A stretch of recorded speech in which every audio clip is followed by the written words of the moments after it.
Fernando Buenabat, hablas de la profundización de este proceso de transformación. ¿En qué piensas cuando hablas de una profundización de este proceso en México llamado 4T? Y te lo pregunto porque,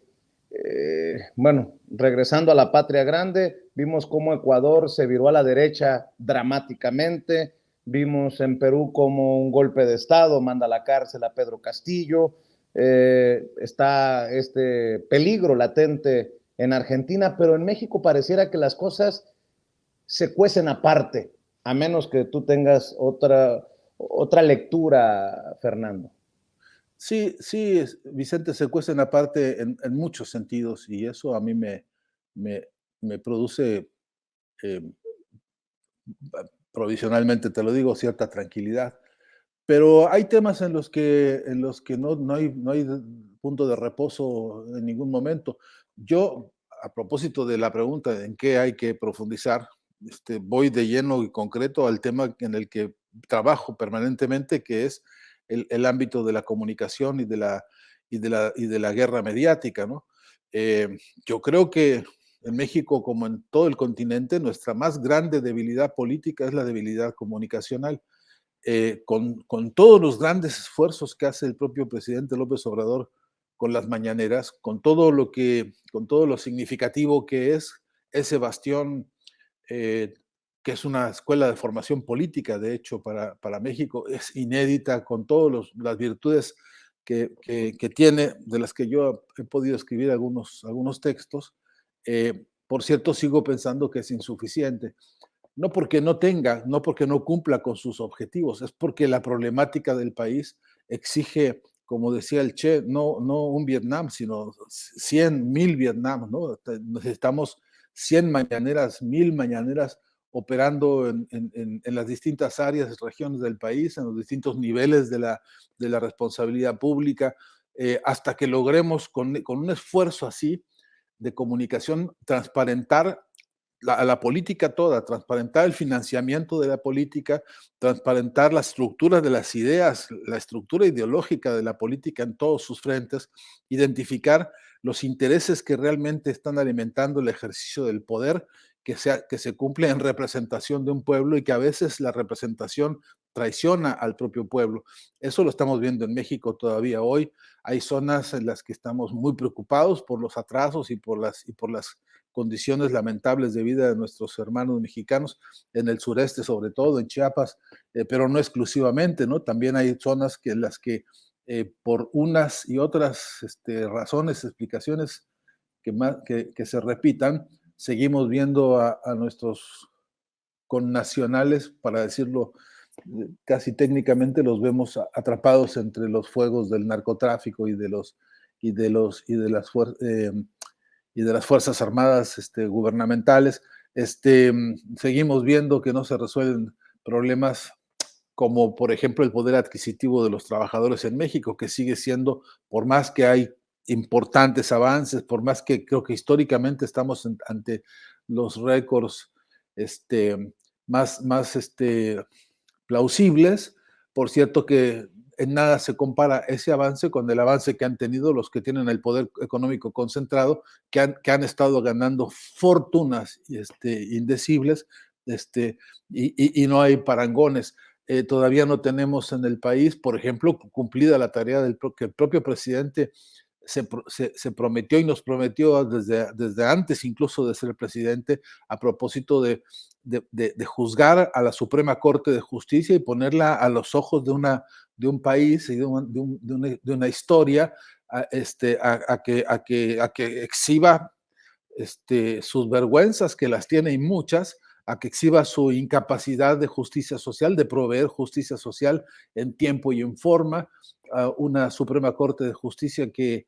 simplemente ha sido imposible tocarla ni con el pétalo de una rosa, ¿no? Y que es un pendiente histórico para México, como lo es para toda la región. No hemos podido todavía en México instalar una comisión de juicio político sobre la Suprema Corte de Justicia, como la que sí existe ahora en Argentina, ¿no? Hay un grupo de diputados heroicos ayudados por estudiantes y por jóvenes absolutamente denodados y entregados a ese trabajo, a juzgar el papel de la Suprema Corte de Justicia, que aquí en Argentina es verdaderamente un escándalo de solamente de formato operativo. Ya es escandaloso que 3 jueces, que son solamente 3, que se votan por sí mismos y que siguen siendo empleados y jueces al mismo tiempo de las empresas mediáticas, y que dictan o dictaminan a favor de los que son sus clientes o de los que fueron sus clientes, beneficiándose ellos y cobrando ellos. Bueno, es un San Quintín de corrupción y de mugre, que en lugar de proveer fortaleza moral, orientación jurídico-político para pueblos que confían en que hay justicia, lo que están mostrando es decadencia, corrupción, etc. Esto vale para el continente en su inmensa mayoría, pero vale desde luego en México, porque impulsándose como se impulsa un proyecto de transformación que hereda no solamente de la independencia, de Juárez, de la Revolución y de Cárdenas, estos grandes paradigmas históricos, eso debería ser suficiente para que hubiéramos creado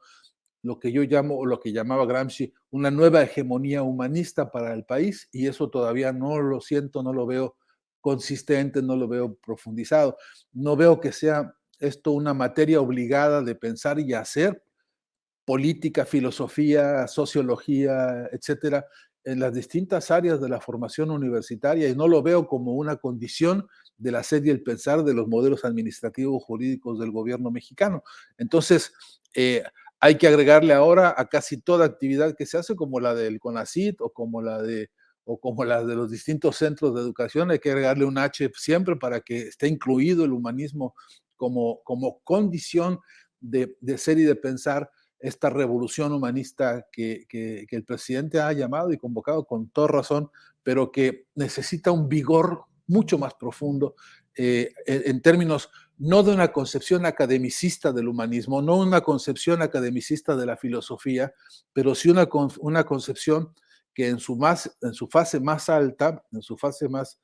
profunda, se llama praxis humanista, ¿no? Porque sintetiza teoría y práctica en un hacer de gobierno, en un hacer de administración pública, pues en un hacer conjunto de la voluntad conjunta por resolver los problemas conjuntos. Ese humanismo no lo veo todavía, y lo veo como una emergencia, pero además lo necesitamos expresado como revolución de conciencias, y además expresado como también una revolución comunicacional. No quisiera abusar demasiado de la palabra, que ya lo estoy haciendo, pero me gustaría en esos términos pensar que con un soporte, con un respaldo humanístico, filosófico y de revolución de conciencia como el que aludo ahora, de manera muy rápida, imagínate lo que sería eso impactando sobre una política de comunicación de Estado que, por supuesto, le entrará a transformar el escenario comunicacional y cultural del país,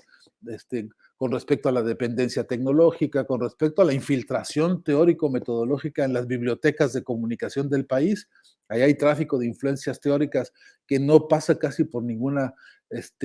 escrutinio de ningún lado. Tenemos escuelas de comunicación enseñando los modelos norteamericanos a destajo, sin debate, sin consideración de las otras muchas voces que sí hay para otra forma de la comunicación. En fin, es una agenda compleja que todavía en México no se completa y que le haría mucho bien a la Cuarta Transformación.